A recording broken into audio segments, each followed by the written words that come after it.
Halo semuanya, perkenalkan saya Virgilia Junisya Leli dengan NIM 2370231003. Pada video kali ini saya akan membahas salah satu topik penting nih dalam keamanan cyber, yaitu deepfake dan ancaman manipulasi digital. Topik ini menjadi sangat relevan ya teman-teman karena teknologi deepfake semakin canggih dan mudah diakses, namun juga menyimpan banyak risiko yang mengancam privasi, reputasi, bahkan bisa keamanan nasional loh. Penasaran nonton video ini sampai habis ya? Yuk kita mulai pembahasannya. Oke, pertama-tama apa itu deepfake?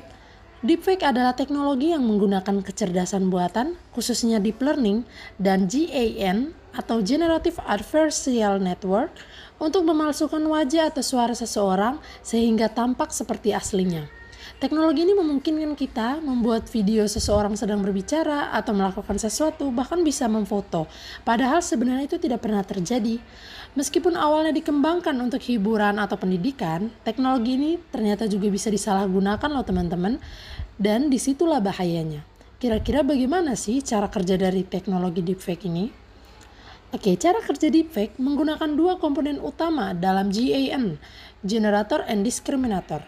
Generator bertugas menciptakan gambar atau video palsu, sementara diskriminator berusaha membedakan mana yang asli dan mana yang palsu. Mereka berkompetisi dalam proses berulang hingga hasilnya sangat meyakinkan. Kita lanjut ke ancaman ya. Teknologi deepfake membawa ancaman besar bagi banyak masyarakat loh. Salah satunya adalah penyebaran disinformasi atau hoax. Meskipun sering dikaitkan dengan hal negatif, deepfake juga memiliki sisi positif teman-teman. Misalnya, di dunia perfilman, tokoh yang sudah meninggal bisa dihidupkan kembali. Namun, sisi negatifnya jauh lebih mengkhawatirkan sih, seperti penyebaran hoaks, bahkan penipuan suara. Selain itu, deepfake juga digunakan untuk pornografi non-konsensual, di mana wajah seseorang, terutama perempuan, ditempelkan ke video yang tidak senonoh tanpa izin mereka. Ini sangat merusak psikologis dan reputasi korban ya. Ancaman lain juga tuh adalah penipuan berbasis suara, di mana pelaku bisa meniru suara atasan atau CEO dan memerintahkan pegawainya untuk mentransfer uang. Hal ini perlu terjadi di Inggris loh, di mana sebuah perusahaan ditipu hingga ratusan ribu dolar akibat teknologi deepfake suara. Kasus lainnya juga misalnya pada tahun 2018 nih teman-teman, sebuah video deepfake Barack Obama tersebar di internet. Nah, ini videonya. Seperti yang kita lihat dalam video, dia berusaha menunjukkan gerak bibirnya terlihat sangat palsu karena tidak sinkron dengan ekspresinya, dan beliau mengatakan hal-hal yang tidak pernah ia ucapkan saat berpidato. Walaupun dibuat sebagai contoh edukasi, video tersebut membuka mata dunia tentang bahaya manipulasi digital. Saya punya contoh lainnya juga nih teman-teman. Nih. Ini juga merupakan deepfake ya teman-teman, wajah buatan AI yang tidak benar-benar ada. Ini saya dapatkan dari situs thispersondoesnotaccess.com. Bisa kalian searching ya di website ya. Lalu gimana sih kak kita menghadapi ancaman deepfake ini? Pertama itu ada namanya deteksi. Para peneliti dan perusahaan teknologi kini mengembangkan alat deteksi deepfake seperti Face Forensics Plus, Microsoft Video Authenticator, dan lainnya.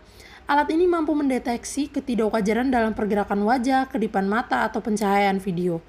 Kedua, edukasi masyarakat. Masyarakat perlu dilatih untuk lebih kritis dan tidak langsung percaya terhadap konten digital, terutama yang viral ya. Seperti yang kita tahu nih teman-teman, masyarakat zaman sekarang sangat mudah percaya dengan video atau foto deepfake, apalagi jika viral. Ketiga, itu ada peran pemerintah dan hukum.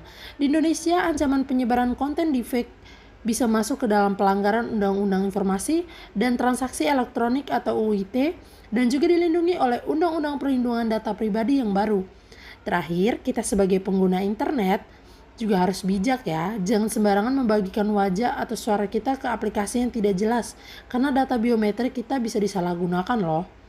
Oke, untuk penutupnya, dari video saya kali ini, bisa kita ambil kesimpulan bahwa teknologi deepfake adalah teknologi AI yang luar biasa nih. Tetapi bisa sangat berbahaya jika jatuh ke tangan oknum yang salah. Kita harus tetap waspada, lebih kritis terhadap konten digital, dan ikut berperan dalam menyebarkan literasi digital ke masyarakat. Semoga video ini bisa menambah wawasan kalian tentang ancaman manipulasi digital dan bagaimana kita bisa menghadapinya bersama.